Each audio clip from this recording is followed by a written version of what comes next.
Isa itong babaeng western na may Irish style na maroon na wavy na buhok, matangkad at kurbado.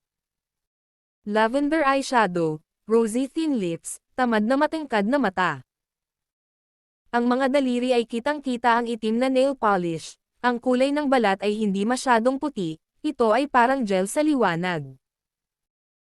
Napaka-punk na costume, ngunit kakaiba, nakasuot siya ng masikip na cheongsam na may burden na dark purple na orchid totem, na nagpapakita ng isang rich Chinese style. Sa unang tingin, ang ilan ay hindi kategorya, at ang epekto sa kultura ng silangan at kanluran ay medyo mabangis. Gayunpaman, kapag tiningnan mo itong muli, makikita mong perpektong pinaghalo niya ang dalawang matinding kultura ng alternatibo at klasikal. Ginagamit niya ang natatanging pananaw ng mga babaeng kanluranin upang bigyang kahulugan ang alindog na hinahabol ng mga babaeng Chino. Walang alinlangan, maging ito man ay si Li Muhua o si Lu Tao, kahit si Mo Chani bilang isang magandang babae, ay hindi makapag-isip sa kanyang puso talagang maganda. Gayunpaman, ang pinakanagulat ay si Yang Chen. Paano kaya siya? Ang bibig ni Yang Chen ay nagpakita ng isang dampi ng walang katapusang malalim na ngiti, na tila mapait, tila masaya, at tila kainahinala. Ngunit anuman ang mangyari, nakita na ng babae si Yang Chen, unang nagpakita ng pagtataka, ngunit pagkatapos, ito ay isang magandang kindat sa kanya. Ito, si Li Muhua, na may katayuan ng isang master, ay humakbang pasulong at ngumiti kasama ang isang ginoo at tinanong si Li Guangzhen. Medyo matalas ang boses ni Li Guangzhen. Ang nakababatang henerasyon at employer ni Li Hanhua ay walang gaanong mukha. Sinabi niya ng may pagmamalaki. Ito ang aking tagapagturo sa UK. Ngayon lang ako nakarating sa Hong Kong, niyaya ko siyang mag-review sa akin. Ang mga resulta ng taon at bigyan ako ng ilang payo at gabay.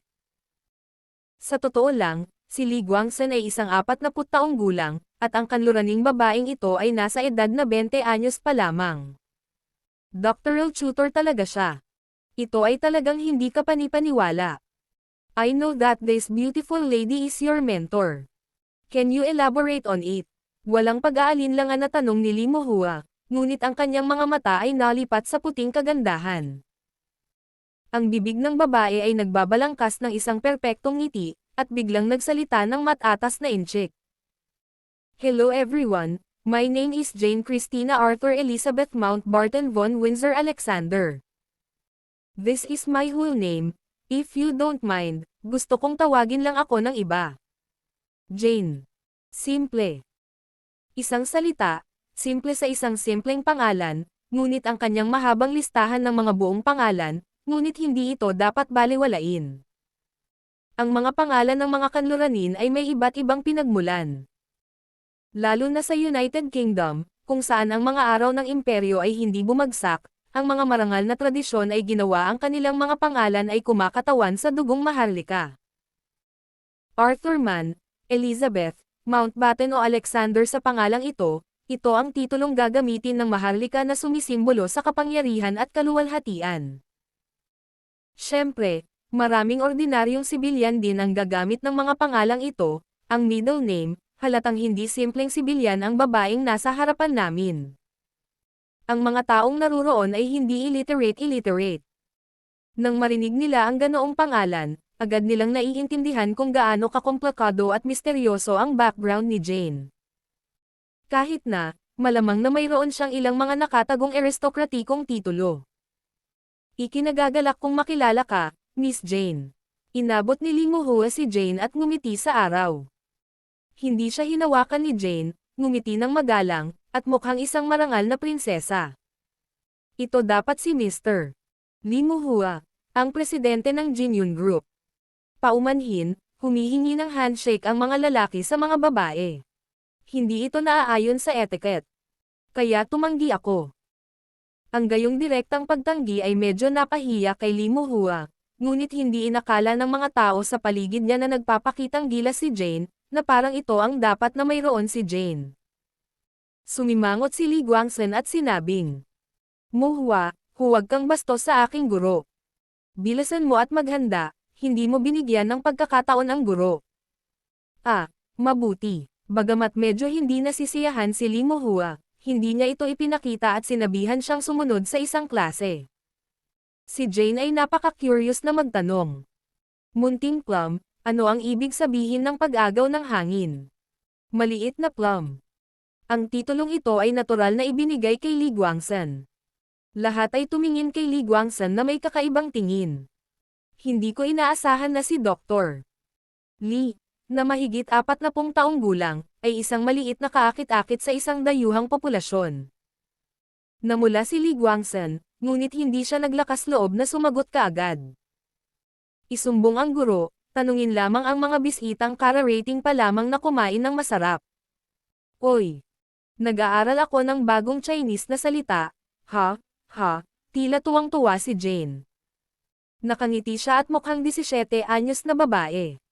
Tumingin siya kay Yang Chen at sa iba pa at nagtanong. Ito ay. Agad na sinabi ni Lee Mohua.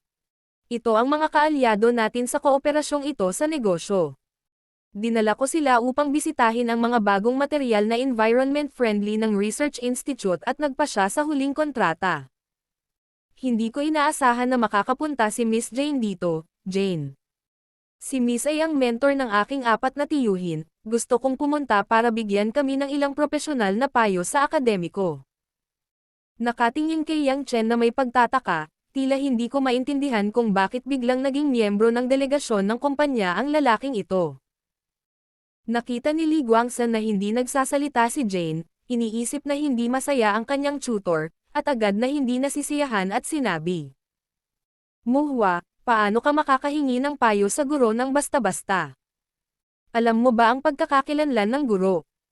Maging ang Royal Academy of Sciences, Lawrence Berkeley Laboratory, USA ang Lincoln Laboratory ng Institute of Technology, Imperial Laboratory ng Germany, at ang nangungunang mga institusyon, gusto kong hilingin sa guro na tingnan, maaaring hindi payag ang guro, maaari ba magbigay ng opinyon ng guro pwede bang ibigay? Little Plum, marami kang bibig. Pinahilig ni Jane si Lee Guangsan. Si Lee Guangsan, na prangka, ay tumahimik at ngumiti kay Jane. Bagamat wala akong gaanong alam tungkol sa mga kilalang institusyon at laboratorio ng siyentipikong pananaliksik sa buong mundo na sinabi ni Lee Guangsan. Alam ng mga taong naruroon na si Jane ay talagang isang master sa komunidad ng siyensya. Ang hirap isipin na bata talaga ito. Babae. Medyo nagulat din si Lu Tao. Sa ilang kultura ay nag-atubili siya at nagtanong. Miss Jane, ikaw ba ang nanalo ng Nobel Prize? Ngumiti si Jane at umiling. Hindi pa ako nanalo ng anumang mga parangal. Ang aking guro ay naging huling hukom para sa Nobel Prize sa loob ng 3 magkakasunod na taon. Ano ang premyo? Muling ungol ni Lee Guangsan, na para bang ang kaluwalhatian ay sa kanya. Ang mensaheng ito ay lubhang nakakabigla. Ito ang pinakamataas na ranggo ng Nobel Prize sa mundo. Ang babaeng ito ang nagpasya na manalo ng premyo. Kahit na ang presidente ng isang malaking kumpanya ng pamilya tulad ni Lee Mohua ay kalmado, nakaramdam siya ng paghanga sa mga kabataang puting babae na wala sa mata ng Estados Unidos. Nahihiya sila sa pagnanais na maging malapit sa kanilang sarili. Tinatayang nasa mata sila ng iba. Hindi binibilang. Miss Jane, kung natapos mo na ang itinerary, mas mabuting mag-ayos tayo ng magandang restaurant. Bihira ka lang makapunta sa Hong Kong para tumanggap nito mula sa amin, o mag-guest. Pawis na malamig na sabi ni Lee Mohua. Salamat, Pangulong Lee, ngunit gusto ko munang makausap ang isang matandang kaibigan. Ang mga mata ni Jane ay nasa mukha ni Yang Chen. Si Mo Chani, nakatabi ni Yang Chen, ay isa ring babae. Sensitive siya. Pagkatapos niyang magpakita, palagi niyang nararamdaman na parang magkakilala sina Jane at Yang Chen, at hindi normal ang relasyon. Sa sandaling ito, sa wakas ay nakumpirma niya ang kanyang sariling mga iniisip. Hindi ko talaga maisip kung bakit magkakilala si Yang Chen at ang isang babaeng perpektong pinagsama sa kagandahan at karunungan. Medyo maasim si Mo Chani sa kanyang puso. Bagamat kinakalkula din niya ang kagandahan ng pinakamahusay. Ngunit ang pagiging simple ng kanyang mga mata. Bilang karagdagan sa eleganteng at kaakit-akit na hitsura, si Moore ay isang uri ng kaaya-ayang superior na ugali, hindi ito ang mga katutubo na maihahambing ni Mo Chaney. Si Yang Chen, na matagal nang nanahimik, sa wakas ay nakuha na ang atensyon ng lahat. Maliban kina Lee Muhua at Mo Chaney, ang ibang mga tao sa lab ay halos hindi makapaniwala na ang ordinaryong binata na ito ay makikilala sa isang pambihirang babae.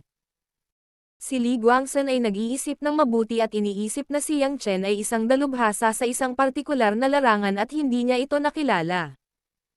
Tumigil ang malamig na pawis ni Lee Muhua at hindi na napigilan. Tumawa siya at kumain ng higit kay Huang Lian. Totoo naman na soft choice siya. Matanda na itong kakilala sa grade na ito ng babae. Ang Yang Chen na ito ay tiyak na hindi isang ordinaryong tao. Nakita ni Yang Chen ang magandang asol na mga mata ni Jane, puno ng pag-asa, at nakahinga ng maluwag, tumango at sinabing, "Tara, lumabas tayo at humanap ng tahimik na lugar para makapag-usap." Pagkatapos noon, hinubad ni Yang Chen ang kanyang pamprotektang damit at lumabas. Walang dahilan si Jane na magsuot ng pamprotektang damit, kaya dumiretso siya sa labas. Naging sanhi ito ng maraming tao na magkaroon ng pag-iisip sa kanilang mga puso. Para silang mga tao mula sa ibang mundo. Si Lee Muhua at iba pa. Ang ilan ay awkward, at si Mo Chaney ay ilang minuto sa mga mata, biglang lumitaw si Jane, kaya't siya ay walang kapangyarihan sa unang pagkakataon sa kanyang buhay, mukhang. Sa harap ng kanyang sarili, bilang karagdagan sa mabuting kapatid na si Lin Ruoxi, at marami. Sa likod ng institute, mayroong isang masukal na kagubatan. May maliit na pavilion na may mga nalaglag na dahon sa pagitan ng mga puno. Walang tao kapag weekdays. Sa sandaling ito, naging magandang lugar para kay Yang Chen na harapin ang simpleng mukha. Nakatayo sa sulok ng pavilion, nakasando sa mga haligi, dahan-daang naninigarilyo si Yang Chen at umusok ang ulo, nakatingin sa isang bagay, hindi nagsasalita. Tahimik na nakatayo si Jane sa harap ni Yang Chen mahigit 2 metro ang layo. Ang matingkad na mga mata ay tumingin ng diretso kay Yang Chen, ang kanyang mukha ay puno ng pananabik at kagalakan, kung paano tingnan ito ay hindi sapat. Pagkaraan ng mahabang panahon, bumulong si Yang Chen. "Mga matandang kaibigan, ayos lang ba kayo?" "Tulad ng dati, kulang na lang ang buhay ng lahat," sagot ni Jane.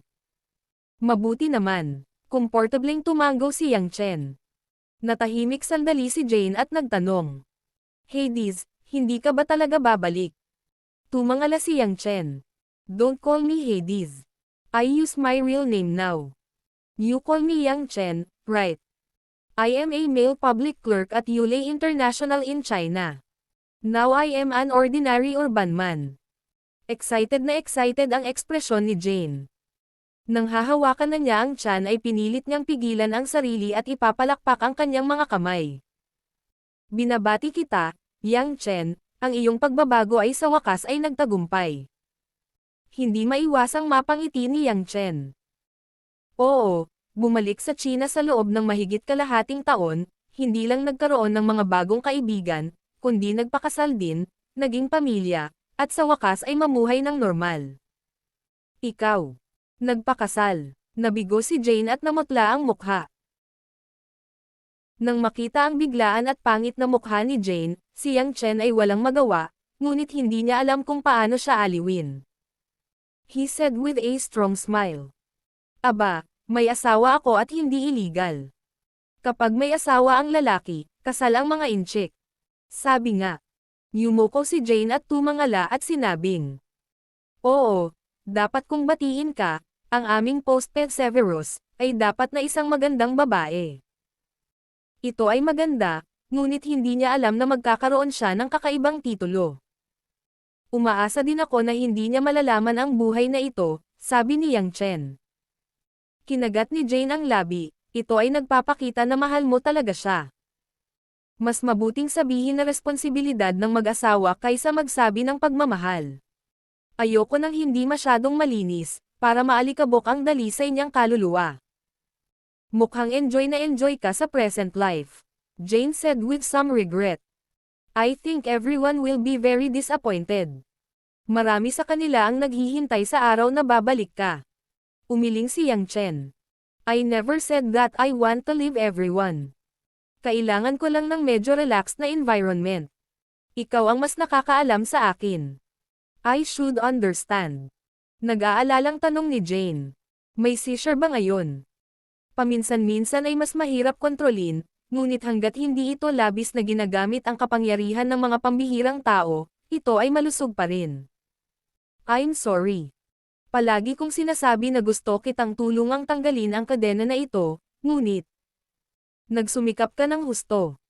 Sa tingin ko walang sino man sa mundo ang makakatulong sa akin upang sugpuin ang aking kalagayan hanggang sa ganito. Komportableng ngumiti si Yang Chen. Oo, paano ka makakarating sa Hong Kong? Catherine can't be missing you. Hey, banggit ni Catherine, at baka sa mukha ni Jane ang mapaglarong ekspresyon. Naisip ng matandang babae na siya ay tamad at itinapon ang lahat sa akin. Binigyan ko siya ng kaunting kulay at sinira ang lahat ng mga gawain. Plano kong gumawa ng isang round-the-world trip. Pumunta ako sa Hong Kong dahil isa sa aking mga estudyante, si Xiao nandito si Lizzie at inimbitahan akong bisitahin ang kanyang mga bagong tagumpay. Dumating lang ito noong malaya ako. Ganito pala, nag-isip si Yang Chen. Humajijik si Jane, at ang figurang nakabalot sa ilalim ng Cheongsam ay umiindayog na may kaaya-ayang alon. Mahal namin ang hari. Hindi mo ba naisip na magiging matapang kami kung tahasan mong sasabihin na bawal kang hanapin ang iyong tiyak na kinaroroonan? Pupunta ka ba upang makita ka? Sa palagay ko maraming tao ang nakakaalam na nagkataon na nakilala ka nila. At tataka sila hanggat maaari bago mo sila matuklasan, upang hindi maghinala. Medyo natigilan si Yang Chen. Don't think so. I am not so scared. I am still very happy to see you. Talaga, nagtatakang tanong ni Jane. Kung gayon, pupunta ako sa China para hanapin ka sa susunod. May estudyante akong nasa China si Green, Yes, he is studying the same project with Xiao Lizzie. Iniisip ni Yang Chen ang tungkol sa negosyo. Gumagawa ako ng mga bagay para sa Yole International. Ibig sabihin, ang mga resulta ng pananaliksik ni Li Guangzhen ay pinakamainam na ginagamit sa maximum. Gumagawa na ngayon si Green ng mga bagay para sa isa pang kakompetensya. Ikaw ang kanilang guro.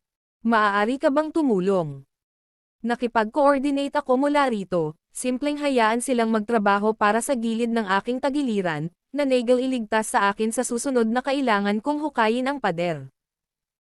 Pinag-isipan ito ni Jane at sinabing, kung gagamitin mo ang pagkakakilanlan ng hari para utusan ako, maaari akong pumunta at hayaan sina Green at Xiao Lizzie na magtulungan. Karamihan sa mga tagumpay nila ngayon ay ibinibigay ko. Kaya ko ito ng buo. Oo. Pero, kung ito ay isang kahilingan para sa tulong, hindi ko ito magagawa, dahil sa industriya na ito, isang kahihiyan para sa isang eksperto na abandonahin ang employer. Kanya. Bagay. Sumang-ayon si Yang Chen na tumanggo. Sabi mo ay may katuturan. Ganon talaga.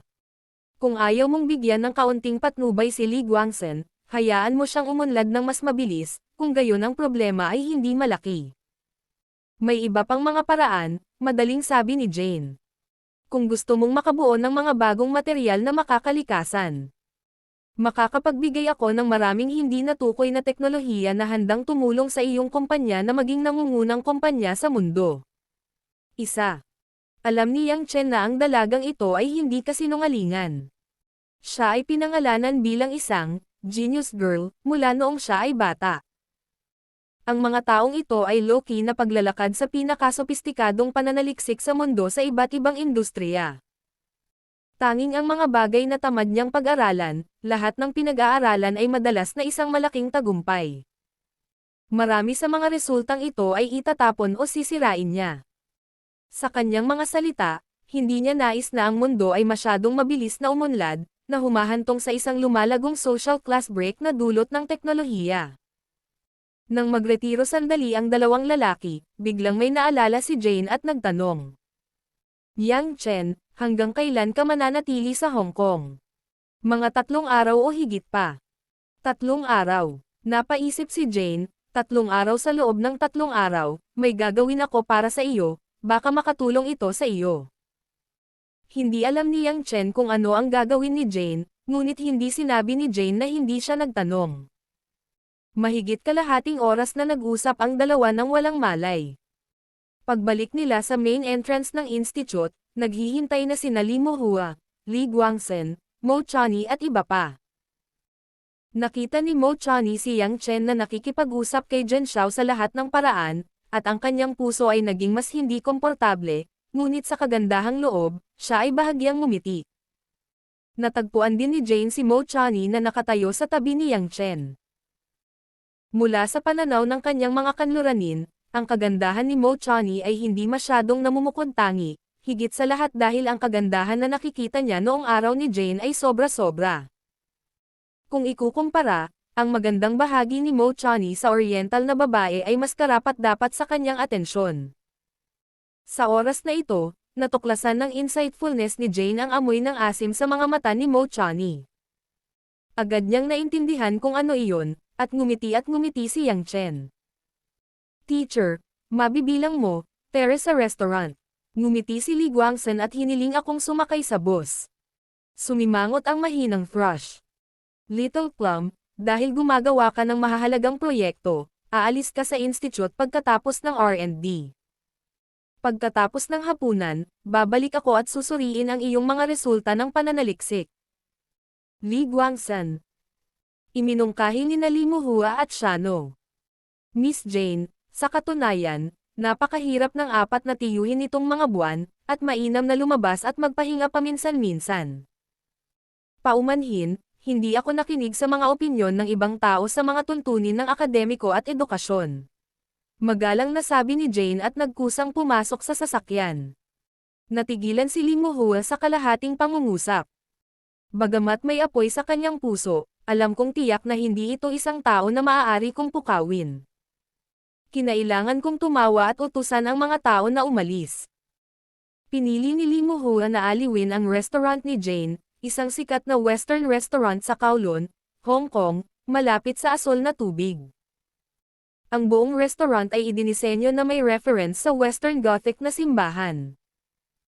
Ngunit ang kabuuan ay pinahaba. Ang mga nagtataasang mga spire at ang mag-agarang na mga halijing bato ay mahusay na ginagamit sa lahat ng dako. Ang may batik-batik na bulaklak na salamin na bintana ay nagpapakita ng isang malungkot at solemn na nakapaligiran. Ngunit kapag ang maliwanag na sikat ng araw ay sumisikat sa bintana patungo sa restaurant, ang kakaibang oriental na disenyo ng nakapaligid na estilo ay umaalingaw-ngaw, ngunit ito ay nagiging compound. Lumapit ako sa nakabok na round table kung saan tumingin ako sa dagat. Pagkaupo ng lahat, dali-dali akong umorder ng isang buong set ng western food. Sa yugto ng paghihintay sa waiter na maglingkod, si Li Mohua ang master. Kahit na natakot na siya, matigas pa rin ang anit niya. Hindi ko alam kung paano magkakilala sina Miss Jian at Mr. Yang. Hindi kaya nagkatrabaho ang dalawa. Ang problemang ito ay sinasalot din ng ibang mga taong naroroon. Lalo na si Mo Chani, mahirap talaga siyang pagsamahin si Yang Chen at ang gayong babae. Tutal, magkaiba ang ugali, pananalita, at ugali ng dalawa. Ilang beses lang ako nasa abroad. Medyo nakatulong sa akin si Mr. Yang kaya nagkakilala kami, malapad na sabi ni Jane. Lahat ay nahihiya, at mahirap ding isipin ang uri ng pagiging abala, at pakiramdam ni Li Mohua na tiyak na tutulungan ni Yang Chen si Jane na gumawa ng isang bagay. Pagkatapos ng lahat, ang halaga ng militar ni Yang Chen ay labis na kakilakilabot sa kanya. Walang sinabi ang ilang tao, nang ihain ng waiter ang mga pinggan, biglang nakaramdam ng kakaiba ang orihinal na tamad na si Yang Chen. Nakaupo sa kanyang kanan ang taong grasa na si Lu Tao. Ang unang maglingkod sa kanya ay siya. Sa sandaling ito ay kinuha niya ang kutsilyo at tinidor at tumingin sa serving dish ng waiter, handa ng kainin. Hawak ng kaliwang kamay ng waiter ang isang malaking plato, at ang isang kamay naman ay nakasabit ng puting tuwalya, at ngumiti ang Ginoo at naglakad. Tumayo si Yang Chen at biglang huminto sa waiter at Lu Tao Central. Mr. Yang, anong meron? Nagdududang tanong ni Lutao, gutom na gutom siya kapag wala siyang oras para kumain ng almusal. Natarante rin ang ilan pang mga tao, at si Jane lang ang tila may naisip, at dahan-daang tumayo. Ngumiti ang waiter at tinanong si Yang Chen. Itong Ginoo, ano ang kailangan mo? Itinuro ni Yang Chen ang puting tuwalya ng kanyang kanang kamay. Kailangan ko ang iyong tuwalya. Magalang na tumawa ang waiter. May tuwalya ka sa upuan mo. I want you this one. Nakangiting sabi ni Yang Chen. Ang waiter ay nagpakita ng kaunting kalungkutan sa mga mata, ngunit kalaunan ay tumanggo at inilagay ang kamay na may tuwalya sa harap ni Yang Chen. Mister, kunin mo na lang. Salamat. Natapos si Yang Chen, ang electric light shot, isang palm shot sa kanang kamay ng waiter na maliit na braso. Boom! Sa halos parehong saglit, isang putok ang pumutok mula sa kanang kamay na tuwalya ng waiter. Nabasag ang puting tuwalya, at may hawak na revolver ang kanang kamay ng waiter. Kailangang tumama sa dibdib ni Yang Chen ang bala na katatapos lang iputok, ngunit dahil sa napapanahong tama ni Yang, diretsong pumutok ang bala. Nakarating sa simboryo. Tumunog ang tandang sa restaurant. Nagsitakas ang mga bisita. Ang kaguluhan, at iba pa, nagsimulang umiwas sa ilalim ng mesa, sa sulok ng dingding, pagkatapos ng lahat, ang pagbaril ay masyadong kakilakilabot para sa pangkalahatang publiko. Nang makitang magulo na ang buong bulwagan, ang waiter na hindi nataman ang mukha ni Yang Chen ay tumalikod ng isang hakbang, at pinupuntirya niya si Yang Chen at muling barilin. Bibigyan siya ni Yang Chen ng pagkakataon. Nang hindi siya hinintay na magpuntirya, si Yang Chen ay walang kamalay-malay na lumipat sa kanyang likuran, isang palad ang tumama sa kanyang likod na leeg, ang waiter ay natulala sa lupa. Anong nangyayari dito? Galit na sigaw ni Li Muhua, hindi siya nagdala ng ilang bodyguard, at nasa labas din ng restaurant ang mga bodyguard. Ang taong grasa na si Lutao ay natakot na magtago sa ilalim ng mesa. Namumutla din si Mo Chani at walang malay na tumakbo kay Yang Chen. Sinilip siya ni Yang Chen sa gilid ng kanyang katawan at sinabi sa lahat. Mag-ingat, masyadong simple ang pagpatay, dapat may mga kasabwat. Hindi na hinintay na matapos si Yang Chen. Biglang tumayo ang dalawang nasa katanghaliang gulang na micro-fat couple na kakayakap lang sa isang grupo. Ang isang kamay ay may hawak na Colt pistol, nakapatay na tinutukan sina Yang Chen at Li Muhua. Ang pumatay ay hindi kakilakilabot na hindi mo inaasahan na ang taong ito ay isang mamamatay. Ang mag-asawang nasa katanghaliang gulang ay nakaupo sa ilang mga mesa ng mga tao mula sa simula, nagbubulungan at kumakain ng ordinaryong pagkain tulad ng ibang mga bisita. Ang damit ng dalawa ay damit din ng mga ordinaryong upper class na pamilya sa Hong Kong. Walang espesyal sa kanila. Ang hitsura ay itinapon pa sa karamihan ng mga tao na hindi maaaring kunin ang mga ito. Maaaring maging isang hamak na dalawang tao, ngunit ito ang nakamamatay na ubod ng biglaang pamamaril na ito. Sa simula ng milenyo, lahat ay napabuntong hininga, at ang mga mag-asawang nagpapanggap na parehong mamamatay tao ay nalantad, at kinailangan nilang barilin sina Yang Chen at Li Muhua. Hoy! After 2 consecutive shots, nabaliw na naman ang eksena. Ang mga bisitang nakatakas sa restaurant ay tumanggi na lamang na asikasuhin ang nangyari. Ang alam lang nilang umalis sa nakakatakot na lugar na ito sa lalong madaling panahon. Ipinikit ni Li Muhua ang kanyang mga mata at handa ng mamatay. Hindi siya si Yang Chen. Wala na siyang oras para makatakas, pati na rin patayin ang dalawang killer. Gayunpaman, pagkatapos ng mga putok ng baril, nagulat si Li Muhua nang makitang wala siyang anumang pinsala. Okay. Mali ba? Buksan ang iyong mga mata. Ang larawan sa harap ng likod ni Li Muhua ay cool. Hindi ko alam kung kailan, nagkaroon ng dalawang mausok na butas ng dugo ang dalawang killer couple sa noo, at ang mga butas ng baril ay direktang tumagos sa kilay ng dalawang tao. Ang dalawang mamamatay tao ay umungal at hamampes, at ang baril sa kanyang kamay ay nanatiling nakahanda upang hilahin ang gatilyo. Tawag. Nakatayo ako sa iisang lugar, kalmadong pinagmamasdan ang lahat ng nangyayari. Hawak ko ang pinong Swiss-made pocket pistol na kakalaunch pa lang. Ang pistola na ito ay 5 sentimetro lamang ang haba, ngunit kamangha-mangha ang kapangyarihan sa maikling distansya. Sa kritikal na sandali lamang, ang bayan ng Jane ang pumatay sa 2 killer at nagligtas sa buhay ni Lee Muhua.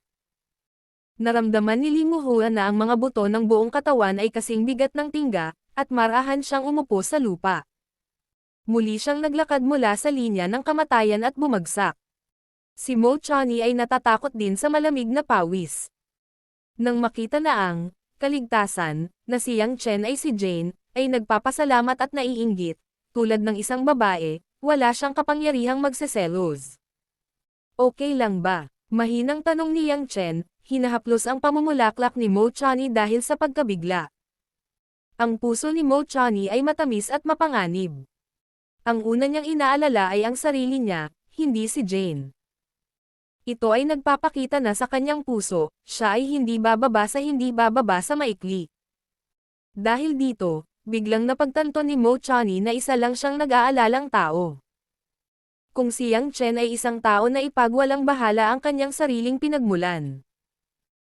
Paano niya matutulungan ang kanyang sarili ng paulit-ulit, ngunit hindi siya humihingi ng kapalit, kahit na ito ay simple. Super beauty with both wisdom and beauty, sa kanyang mga mata, tinatayang walang magiging special treatment. Ako mismo, bakit ikumpara sa iba, si Mo Chani muli ay may walang katapusang kumpiyansa, ngumiti ng napakatalino. Sa iyo, naniniwala akong magiging maayos ito.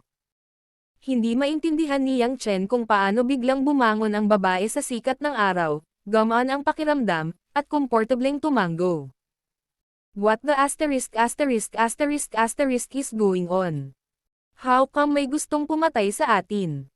Hindi ba patay si Lee Mokheng? Si Lu Tao, na nasa false alarm, ay tumalon at sumigaw. Napabuntong hininga si Lee Muhua at napabuntong hininga sa kanyang mga mata. Si Xu Jihong, hindi talaga siya magiging ganoon kadali na hayaan tayong magtagumpay sa alyansa. Xu Jihong, ngumisi si Lu Tao at sumigaw. Masyadong sampain. Talagang masama ito sa masamang kompetisyon.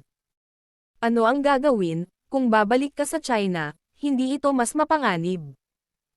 Hindi, bumalik si Mo Chani sa Diyos at agad na sinuri ito ng mabuti. Kung babalik ka sa China, hinding-hindi maglalakas loob si Xu Jihong na gawin ito. Dahil sa espesyal na kapaligirang panlipunan sa Hong Kong, maraming beses na maaaring sugpuin ang paraan ng underworld. Pero isipin mo, sa China, si Xu lang ang nangungunang 5 pamilya, at anuman sa kanilang mga kahinaan na maaaring salakayin ay magiging bigat ng iba pang malalaking pamilya para supilan sila. Pagkatapos ng lahat, sa politika, militar, ang Xu Home ay hindi kasing lakas ng ibang kumpanya. Hindi lang sila ng ahas na gumamit ng hindi kinaugalian na paraan para makipagkompetensya sa atin. Wala ito sa kanilang pangkalahatang interes. Sumang-ayon si Lee Muhua sa pagiging tunay. Oo, tama ang pagsusuri ni mismo. Ngunit kahit sa Hong Kong, ayaw ni Xu na umarkila ng isang mamamatay tao para salakayin ka. Sa susunod na mga araw, hinding-hindi ko hahayaang manggulo ang anumang langaw. Yaksing sa lahat.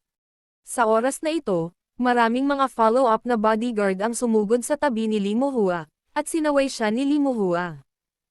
Iniutos din ni Lee Muhua na bumaba. Agad kong pakilyusan ang lahat ng pinakapiling kapatid na lalaki. Kung may anumang pagkakamali sa mga susunod na araw, tinitingnan ninyo ito. Bilang karagdagan, si Mr. Zhang, na nakikipag-ugnayan kay Hongxing, kailangan kong gamitin ang kanilang kapangyarihan para pangasiwaan ang lahat ng underground killer na pumapasok sa Hong Kong. Matapos makumplito ang pag-amin, tumalikod si Lee Muhua at sinabing tahimik na siyang umiinom ng itim na tsaa. Salamat sa biyaya ni Miss Jane na Nagel iligtas buhay. Ang kilos ni Jane na magiliw na ibinaba ang tasa ay parang pinakamatandang aristokrata ng korte. Huwag kang magpasalamat sa akin, ginawa ko lang ang isang mahirap na trabaho, talagang natagpuan ang pumatay, at pinaalalahanan na mayroong Yang Chen. Ito ay nagpaalala sa lahat, at tumingin kay Yang Chen na may pagtataka. Bakit kakaibang killer ang nakita niyang waiter, at parang naintindihan niya ang paraan ng pagpatay sa killer. Hinawakan ni Yang Chen ang ilong, itong si Jane talaga, low-key ang problema, at ano ang magandang itulak sa iba, hindi ba ito para maghanap ng gulo para sa sarili mo? Mayroon lang akong magandang memory ability sa sandaling ito. Sa pangkalahatan, ang mga waiter sa Western restaurant ay naghahanap ng mesa ng mga bisita at hindi ito babaguhin. Ito ay isang makatwirang bayad para sa tip. Ang waiter ay iba sa simula. At saka, ang tuwalya na kinuha niya ay hindi nakasabit sa palso ayon sa mga patakaran, ngunit nakatikip sa kanyang kamay. Iyon, ang panunood pa lang ng detective film ay mas marami na ang nakita, at nitong mga araw na ito ay medyo natakot, kaya tumutok sa ilan. Ipinaliwanag ni Yang Chen casual na si Huyan. Sa katunayan, sa kanyang maraming taon ng karanasan, maaari mong pakiramdam na naiiba mula sa mamamatay tao, ngunit ito rin ay dahil ang killer grade ni Xu Jihong ay masyadong mababa, ang tunay na master ay hindi napakadaling tumagas na mamamatay tao. Si Li Muhua, na nakakaalam na si Yang Chen ay hindi isang ordinaryong tao, ay hindi masyadong nagtatanong. Natatakot siya na hindi masaya si Yang Chen. Kapag sinabi niya ang ilang mga salita ng pasasalamat, ang bagay na ito ay labis na gagawin. Sa dagat, ang ulan sa taglagas ay ginagawang kulay abo ang buong kalangitan, at ang buong lupa ay basa. Ang Shujadonghua Science and Technology Building, ang pinto ng opisina ng presidente ng Xu Jihong ay itinulak ng mariin. Dinilaan ng bola ang mga ugat ng sigarilyo at natapakan ang double-sleeve na rain boots, kaya humakbang sa malaking opisina ng pinong cashmere carpet. Tumangala si Xu Jihong at tumingin sa hairball pataas at pababa. Ilang beses mo na bang sinabi sa akin? Kumatok muna ako sa pinto, at gusto mong magsuot ng ganyan kahaba na rain boots. Hindi kita masisi, hindi ka makapasok sa opisina ko. Bago ka lumipad. Alam mo bang sapat na itong carpet para makabili ka ng libu-libong sapatos? Ngumisi ang bola at ngumiti. Sanay na siyang atakihin ng amo. Wala siyang pakialam. Hindi magiging secretary ang boss. Kahit na ang sekretarya ay makita ng dati kong buhok, malaking bagay. Kung hindi mo kaya, hindi mo magagawa. Sayang ang oras. Ang carpet. Nakakabasag, ayoko ng lumang buhok, gusto ko ng rain boots. Pifu, bulong ni Xu Jihong sa kalungkutan. Napaka-helpless niya sa subordinate na ito. Ito ay talagang isang kritikal na sandali. Hindi niya talaga siya mamiss. Kailangan niyang itanong ang tama. Kamusta ang Hong Kong? Hindi ko alam kung sino sa mga white ladies, ang nagbigay sa mag-asawa, matalim ang baril, hehe. Hindi ko alam kung matalas ang trabaho sa kama o hindi. Ang buhok. Medyo emosyonal ang bola. Mga puti, nag-isip sandali si Xu Jihong. Subukan mong imbestigahan hanggat maaari kung sino ang babaeng kanluranin. Gayun din, hindi mapipigilan ang pagsubaybay sa Union Institute. Huwag palampasin ang anumang pagkakataon na arestuhin si Li Guangzhen. Nangako ang bola ng buhok, ang amo, gusto mo bang magpadala pa ng ilang mamamatay tao? Ang apelyidong anak ni Yang ay napakahirap, kaya hindi ka maaaring mamatay. Hindi na kailangan, tumayo si Xu Jihong at naglakad papunta sa tempered glass na floor-to-ceiling window, tinitingnan ang Zhonghai reinforced concrete forest sa ilalim ng ulan. Sinabi niya, ang Hong Kong ang tahanan ng pamilya ni Li. Sila ang mga ulong ahas, Hongxing at Dongxing. Ang mga kutsilyo ay mga kakampi nila. Minsan lang ang chance natin, more, dagdagan mo lang ng joke. Napakamot ng ulo ang hairball sa hindi pagsang-ayon. So yun lang. Siyempre, hindi mabibilang. Kaya lang may mga bagay na ginagawa, hindi naman kailangang maging successful sila. Sinabi ko na hindi ko maintindihan. Binatukan ni Mao Bol ang pangungusap at lumabas ng opisina na may mga rain boots na may tubig, at nakalimutang dalhin ito sa pinto.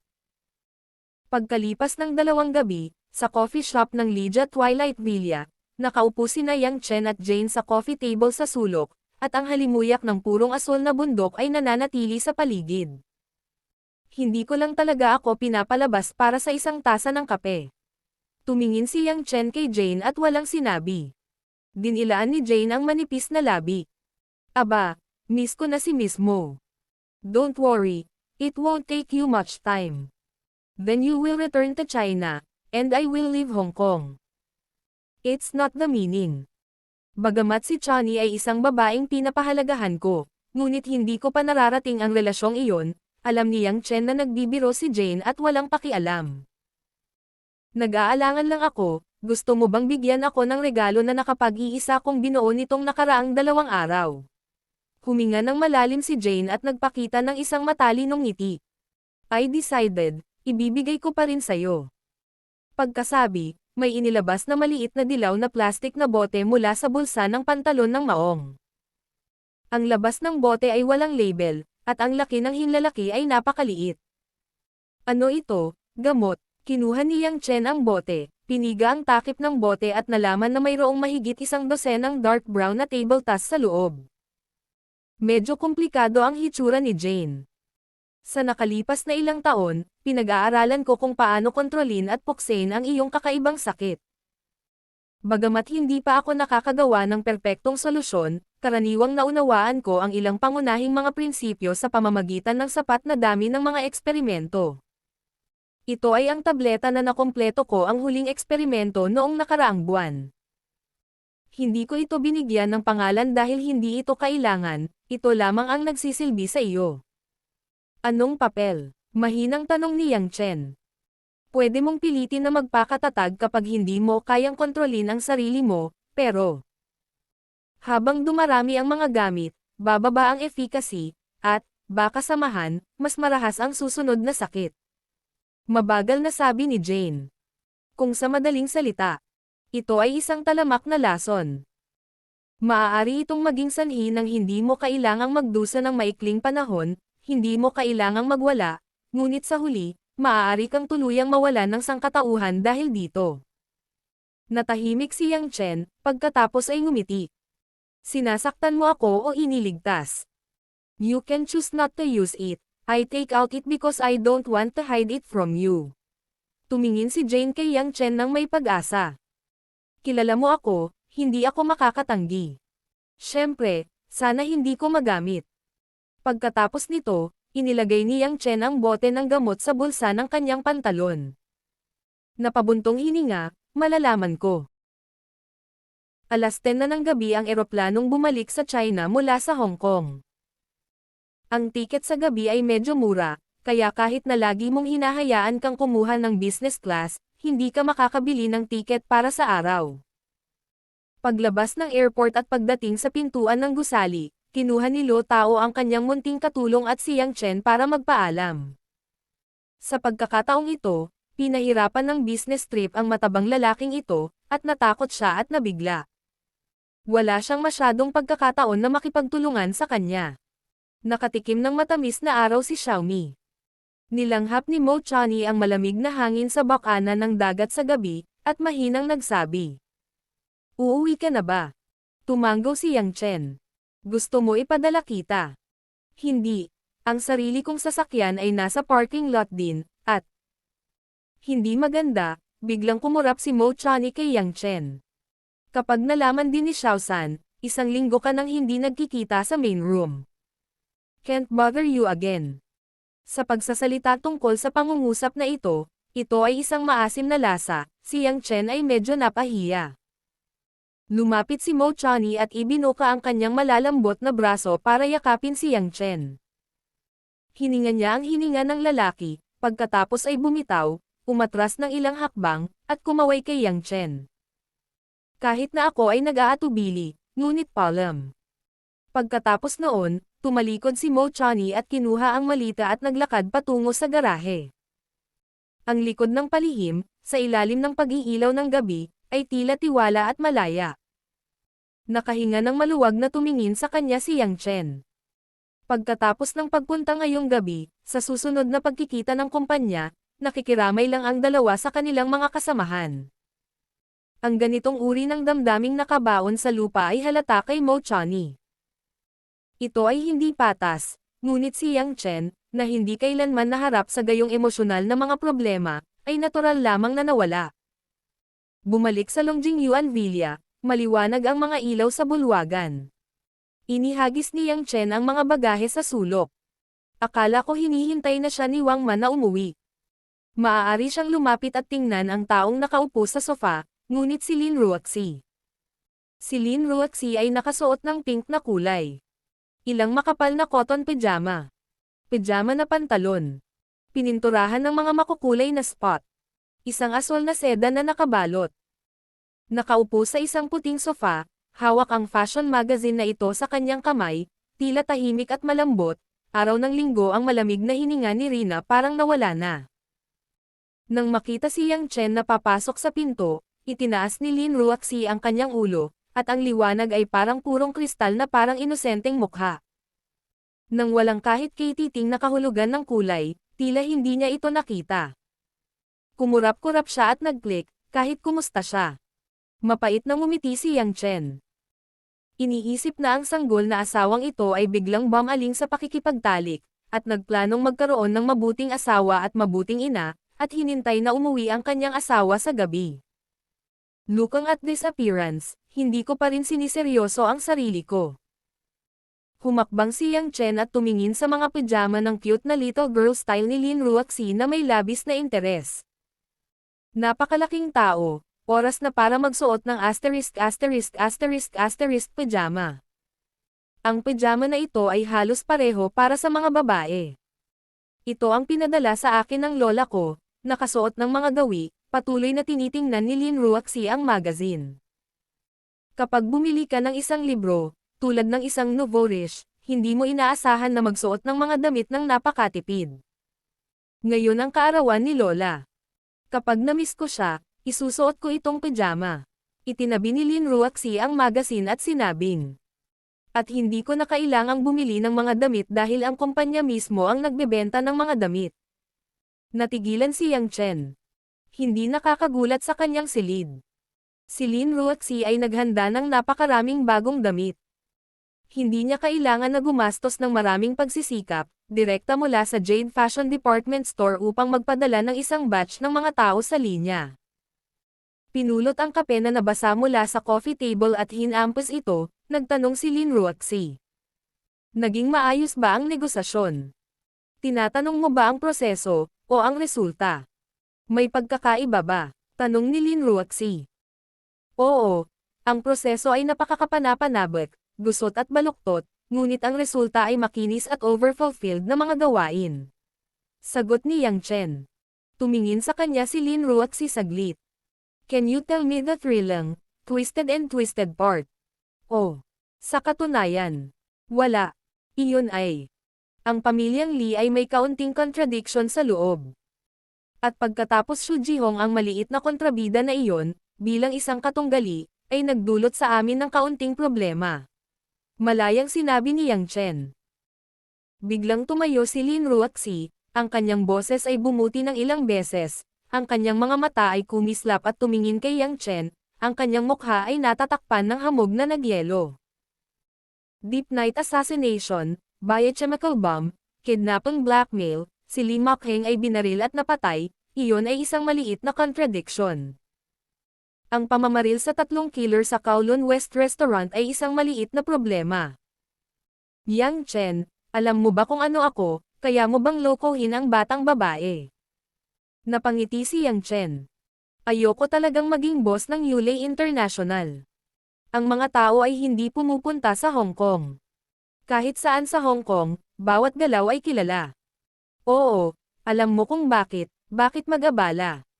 Gusto kong malaman kung sasabihin mo sa akin ang totoo. Ngayon alam ko na, nagsinungaling ako, ibinuka ni Yang Chen ang kanyang kamay. But I think it shouldn't matter. Kung tutuusin, hindi naman dapat mas lalo pang nahihirapan ang ating Lin. Nakita ni Lin Ruoxi na ang mukha ni Yang Chen ay walang pakialam, at puno siya ng mga hinaing. Noon pa man ay natatakot siya sa kanila.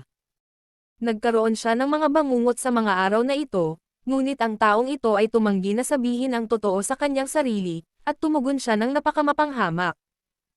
Kung maraming bagay, bakit hindi mo ako tawagan? Medyo namumula ang mga mata ni Lin Ruoxi, at mahina hong nagtanong. Sinabi ni Yang Chen. Kami, hindi ikaw, ang inaatake at mapanganib. Kung tatawagan kita, ano ang magagawa mo? Gusto mo bang bumalik ng direkta sa China? O gusto mo bang pumunta sa Hong Kong upang samahan kami sa personal? Gumagawa gamit ang mga bomba at bala. Pero boss mo ako. Kung may nangyaring napakalaking bagay, hindi mo ba dapat isumbong sa akin? Galit na sabi ni Lin Ruoxi. Paumanhin, kung tatanungin mo ako bilang isang boss, sa tingin ko ang kailangan ko lang iulat ay ang trabaho. Tungkol sa trabaho, ngayon lang ako nagulat at nag-overfulfill sa gawain. Kung ano ang aking pinaghirapan, ang aking personal na negosyo, huwag mong isipin na kailangang magsumbong sa iyo. Huminto si Yang Chen at nagsabi. Kung ikaw ay isang asawa, sa palagay ko, kapag ang iyong asawa ay nagdurusa sa ganoong uri ng buhay, at kapag alam mo ng eksakto, tumawag muna para kumustahin, ikaw ito, hindi ako. Sabihin mo, dahil ako na ang bahala sa mga alalahanin ng pamilya ko, at hindi ka pumupunta para batiin ako, hindi ako. Ang problema. Ang mga salita ni Yang Chen ay parang bomba, kaya si Lin Ruoxi ay nasa parehong lugar. Bagamat nag-aalala siya sa kaligtasan ni Yang Chen at Mo Chani, hindi niya naisip ang tungkol dito. Mula maliit hanggang malaki, lahat ay nagmamalasakit sa kanya, at halos hindi niya ito iniisip. Una siyang tumawag para batiin ang iba. Una, dahil sa kanyang kakayahang mag-master, na kaya niya ang karamihan sa mga sitwasyon. Pangalawa, nababalutan siya ng nyebe at yelo. Mahirap para sa kanyang kawalang interes na karakter na gumawa ng inisyatiba na pangalagaan ang iba. Ang ganitong uri ng baligtad na pag-iisip ay naging dahilan upang hindi komportable si Lin Ruoxi, itinaas ang kanyang kilay at atubiling ipagtanggol. Mabait akong nagmamalasakit sa iyo, paano mo ako kakausapin ng ganito? Ngumisi si Yang Chen, talagang espesyal ang pag-aalaga ni Lin, ngunit isa akong maliit na tao na nagbebenta ng mutton chops. Hindi mahalaga kung mamatay ako sa Hong Kong. Sa halip, maaari kitang hayaan na magkaroon ng nakakapagod na asawang dayami, kaya ako kinokolekta pa kita. Ganyang puso. Yang Chen. Ikaw. Galit na galit si Lin Ruoxi na sa ilalim ng maluwag na pijama. Ang dibdib ay napakataas at pare-pareho, at tumingin siya kay Yang Chen na may luha, ngunit siya ay masyadong nalilito upang magsalita. Akala ko pag-uwi ko makakatulog na ako ng maayos. Hindi ko makita si Lin Ruoxi sa loob ng maraming araw, ngunit na-miss ko rin ito. Hindi ko akalain na hindi ako nagsalita ng ilang salita, at nakikipag-away ako kay Lin Ruoxi. Si Yang Chen ay hindi isang santo. Kayang tanggapin ang kawalang interes ng kababaihan. Pangungutya, paghamak, at paulit-ulit, ngunit pagdating sa ganitong uri ng buhay at kamatayan, kailangan pa ni Lin Ruoxi na ilagay ang kanyang sarili sa isang posisyong natatanaw, sa isang pares ng superior para itanong kung ano ang nangyari. Sa katunayan, naiintindihan niya ang lahat ng ito, na naging dahilan upang mahirap tanggapin si Yang Chen. Siya ay isang murang asawa, maaaring tinanggihan niya ito, mabuti na lamang at malamang na hindi siya magkaroon ng isang bagay. Ngunit si Mo Chani, bilang kanyang kasintahan, hindi siya nag-iisip ng pakikiramay, na ikinagalit ni Yang Chen. Ang hirap sabihin na masyadong ignorante ang babaeng ito. Nilabanan ni Yang Chen ang pagnanais na magmadaling hawakan si Lin Ruoxi para bugbugin ang kanyang puwet, huminga ng malalim, at sinabi. Sino ang tama at sino ang mali? Iniisip mo ang iyong sarili, kapag ang mga tao ay laging nagkakamali, ang kaayla hilakbot na bagay ay hindi magsisika.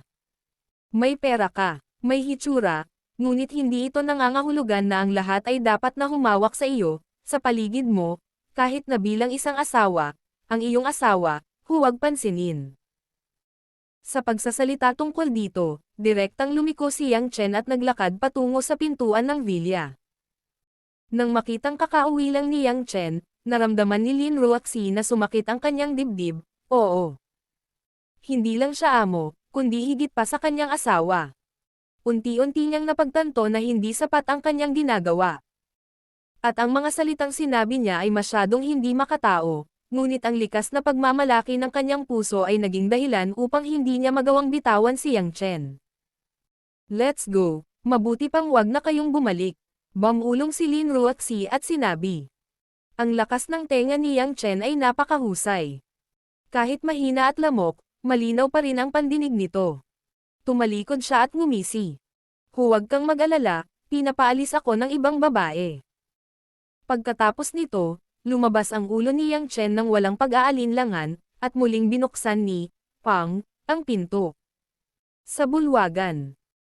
Narinig ni Lin Ruoxi ang tunog ng pagsara ng pinto, at biglang nanlambot ang buong katawan, na parang naubos ang lahat ng lakas, diretsyong naglupasay sa mabalahibong carpet, tumulo ang mga luha. Sa ikalawang palapag ng villa, binuksan ang orihinal na tagong pinto. Lumabas si Wang Ma na nakasuot ng beige na pajama at tumingin kay Lin Ruoxi, na umiiyak mag-isa sa ibaba. Bumantong hininga si Wang Ma at bumagal. Bumaba at bumaba. Pagdating ko kay Lin Ruoxi, bumaba si Wang Ma at kinunan ng litrato ang humihikbi at nagbabad na mga balikat ni Lin Ruoxi. Miss, huwag ka nang umiyak ka pa at masaktan. Wang Maria, luha ang tumangala si Lin Ruoxi at tumingin sa mapagmahal na ina, at biglang nahulog sa mga bisig ni Wang Ma, humihikbi. Wang Ma, Yang Chen, ayaw niya daw sa akin. Naghanap siya ng ibang babae. Kinuha ni Wang Ma ang likod ni Lin Ruoxi at masiglang sinabi. Miss, ang aking lolo ang nagsasalita tungkol dito. Kung talagang ayaw niya ng isang babae, kung gayon marami siyang sasabihin sa babae. Siya ay isang malalim na pag-ibig, at responsable siya. Putulin mo. Sa sandaling ito, si Lin Ruoxi ay parang isang maliit na batang babae na naghahanap ng mga matatanda upang umiyak. Walang ganoong bagay bilang presidente ng isang malaking kumpanya, na nagpaparamdam sa mga tao na mapait at magiliw. Alam ko rin na hindi sapat ang ginagawa ko, pero bakit ang bangis niya, natatakot lang ako, ang lamig niya, ang lungkot na nararamdaman ko. Miss, narinig ko sa taas. Hindi mo dapat kunin ang set ng kumpanya para ipagamot si tita. Hinawakan ni Wang Ma ang mahabang buhok ni Lin Ruoxi. At iniunat ang kanyang mga daliri upang panasan ang mga luha sa kanyang mga mata. Mahina niyang sinabi. Si Wang Ma ay hindi ilang libro ang nabasa. Ngunit sa aking palagay, ang isang babae ay kailangang dumaan sa maraming yugto sa kanyang buhay, pagkakaroon ng pag-ibig, pagpapakasal, pagiging asawa, pagkakaroon ng isang sanggol, pagiging isang ina. Paggawa ng mga bagay na ito ng maayos, kapag ang isang babae ay matanda na, pakiramdam ko ang buhay na ito ay puno at kasiya siya. Sa negosyo, kahit gaano ka matagumpay, bilang isang babae, walang pagsisisi sa huli.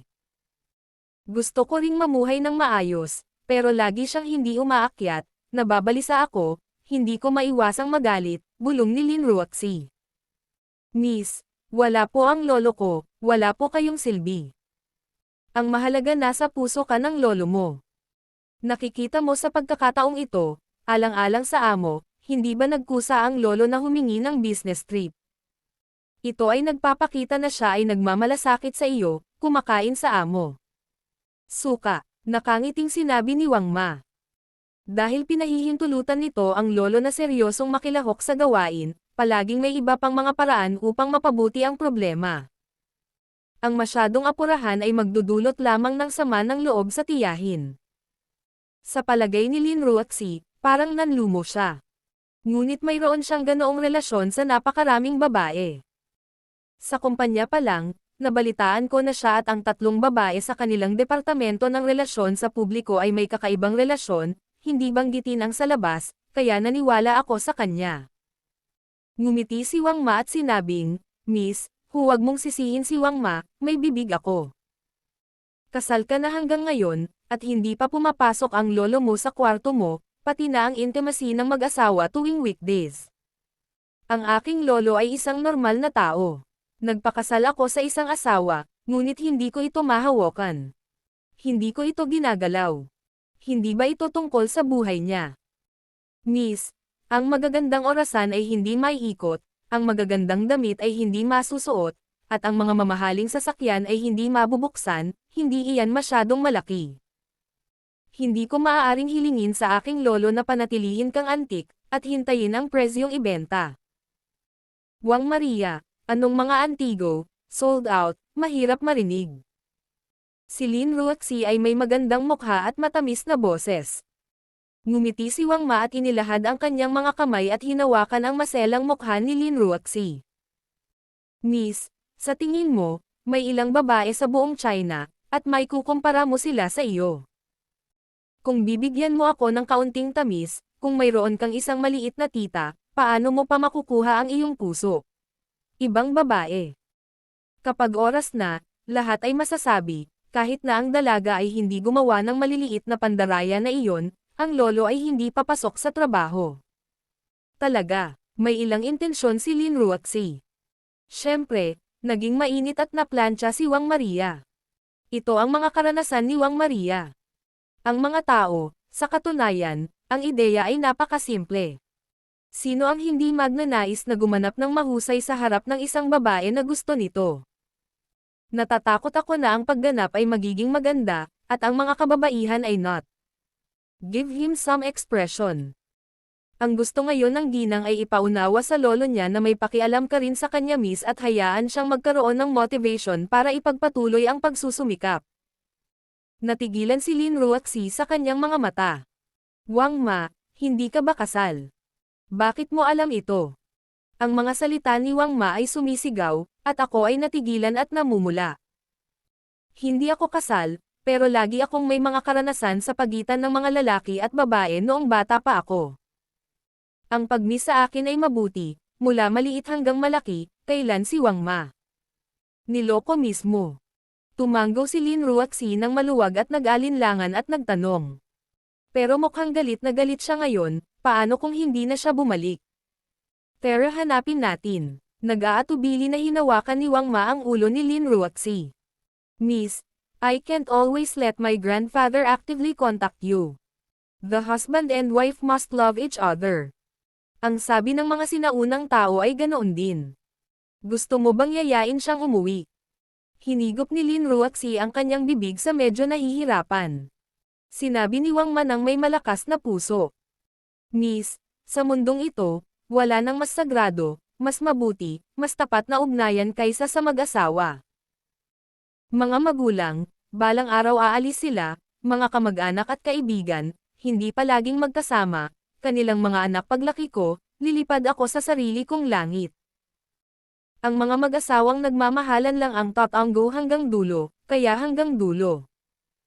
Kaya, kapag ikaw kilalanin ang isang kapareha, dapat mong pahalagahan ito. Si Lin Ruoxi ay nakinig ng mabuti at tahimik. Si Yang Chen, na umalis sa villa, ay hindi kasing bunyi gaya ng inaakala ni Lin Ruoxi. Pagkalabas niya ng pinto, bumantong hininga si Yang Chen, at sinabi niyang siya ay mahiyain. Kung tutuusin, noong una kong nakilala si Lin Ruoxi, nakita rin ang ugali ng dalaga, ngunit ito ay isang babae na determinadong sumugod sa pagtalon sa gusali.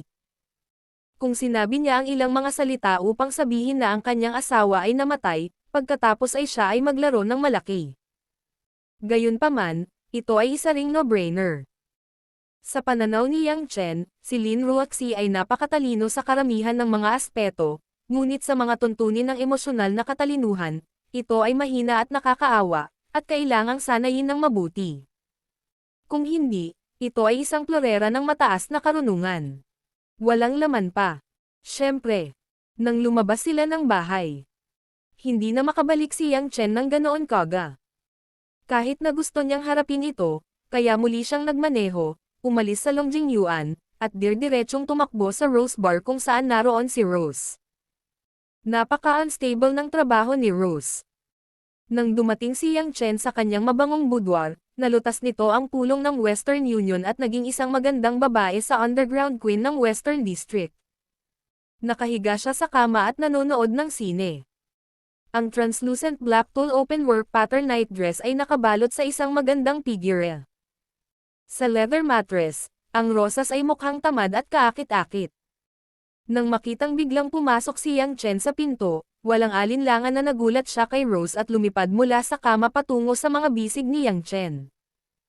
Naamoy ang halimuyak ng shower gel, hinalikan ni Yang Chen ang pink na leeg ng rosas. I left these days, everything is fine. Paano biglang nagtanong, dati nasa China Sea ka, at madalas isang linggo akong walang pakialam, mahinang sabi ni Rose.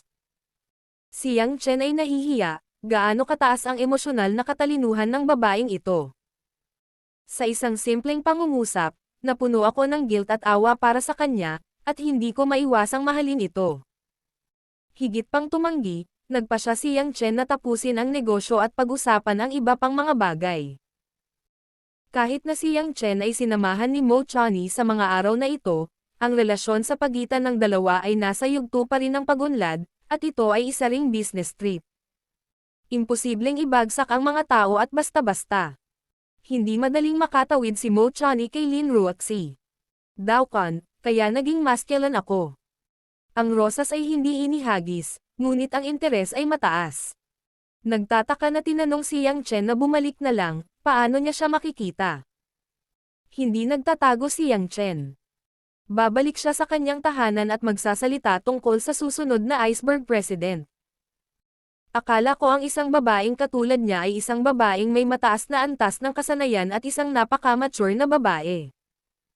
Nakikinig sa kanyang asawa, paano siya magiging katulad ng isang batang babae na 16 o 7 taong gulang.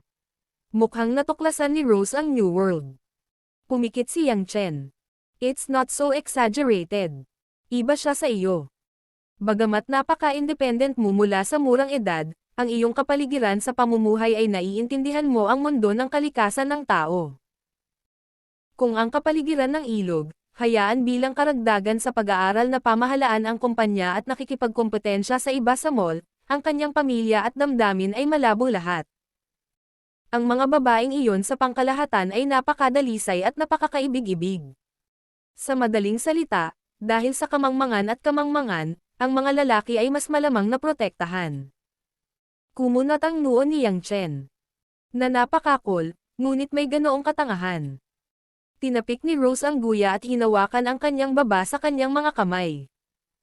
Makinig ka, gusto ko talaga siyang makita. Ito ay hindi nakakatuwang bagay, sabi ni Yang Chen. What's the big deal? Anyway, I won't threaten her position, I want to see this pure and lovely Xinyang. Nakita ni Rose na mali ang sitwasyon. Hindi na niya kinaya ang ulan at hamog. Agad niyang naisip na ilipat ang atensyon ni Yang Chen at sinabing, Asawa, umalis ka dito sa mga araw na ito, may pumunta rito para hanapin ka.